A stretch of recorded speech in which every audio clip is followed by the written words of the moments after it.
Hello बच्चों, let's read this question. The question says, in a hexagonal crystal system, alpha is equals to gamma is equals to 90 degree and beta is equals to 120 degree.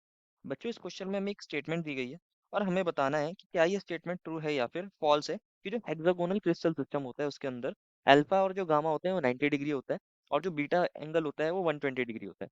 तो first of all बात करते हैं बच्चों इस question के की concept के बारे में। इसके बारे में की कंसेप्ट के बारे में, और की कंसेप्ट क्या होगा बच्चों? Hexagonal crystal system. Hexagonal crystal system, अब समझते हैं बच्चों हेक्सागोनल क्रिस्टल सिस्टम होता क्या है। बेसिकली अगर बात करी जाए हेक्सागोनल क्रिस्टल सिस्टम की, तो बच्चों हमारे पास टोटल 7 क्रिस्टल सिस्टम्स होते हैं और उसके अंदर एक्सियल एंगल्स और axial lens, axial bond lens बोल सकते हैं या एक्सियल डिस्टेंस बोल सकते हैं या एज लेंथ बोल सकते हैं। एक्सियल डिस्टेंस और एक्सियल एंगल्स के बीच में, एक्सियल एंगल्स के बेसिस पर हम क्या करते हैं, इन क्रिस्टल्स को डिफाइन करते हैं एक्सियल एंगल्स के। तो ऐसा देखा जाता है बच्चों, जो हेक्सागोनल क्रिस्टल सिस्टम होता है बेसिकली थ्री साइड्स होती हैं, थ्री साइड्स होती हैं। तो इसके अंदर टू जो साइड्स होती हैं, टू जो एज लेंस होती हैं, टू जो एक्सियल डिस्टेंस होते हैं वो इक्वल होते हैं। ऐसे बोल सकते हैं टू एज लेंस या axial distances, two edge length और एक्सियल डिस्टेंस, और एक्सियल डिस्टेंस आपस में इक्वल होते हैं और थर्ड इनके इक्वल नहीं होता। डिस्टेंस आर इक्वल, ऐसे बोल सकते हैं। मान लीजिए एक डिस्टेंस ए है, एक बी है और एक सी है। ए बी आपस में इक्वल है, सी इनके इक्वल नहीं है। और एक्सियल एंगल क्या होते हैं, इनके अंदर जो एंगल्स बनाती हैं ये एजेस, इनके बीच में जो बनने वाली एंगल्स होते हैं, इनमें भी ये टू एंगल्स इक्वल होते हैं। Two angles are equal, two angles are equal to 90 degree, are equal to 90 degree.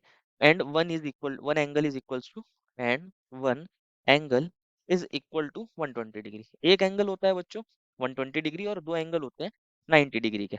इसको देखते हैं, ये हमारे पास हेक्सागोनल क्रिस्टल सिस्टम होता है, हेक्सागोनल क्रिस्टल सिस्टम। अगर बात करी जाए इस सिस्टम के अंदर, मान लीजिए एक तो एंगल ये वाला होता है बच्चों, ये वाला, और एक एंगल होता है बच्चों ये वाला। कौन सा वाला बच्चों? ये वाला, एक यहाँ से लेके यहाँ तक। और एक एंगल होता है बच्चों ये वाला, ये ऊपर ये हेक्सागोनल फेस में बन रहा है बच्चों, ये एंगल होता है 120 डिग्री।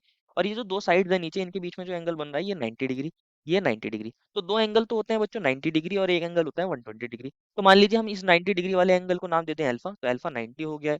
गामा भी क्या हो गया? 90 हो गया।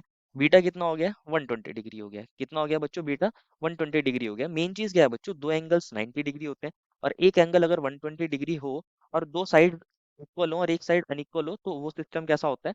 हमारे पास हेक्सागोनल सिस्टम होता है।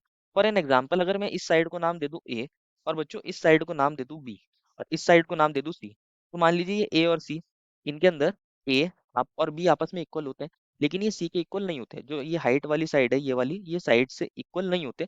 और जो नीचे हेक्सागोनल फेसेस में साइड होती हैं वो आपस में इक्वल होती हैं, वो एक्सियल डिस्टेंस, वो एज लेंथ आपस में इक्वल होते हैं। और यहाँ पर जो ये एंगल हैं, ये दो एंगल 90 डिग्री होते हैं और एक एंगल 120 डिग्री होता है। दैट मीन्स जो हमें स्टेटमेंट दिए है कि अल्फा गामा 90 होते हैं और बीटा 120, ये ट्रू है।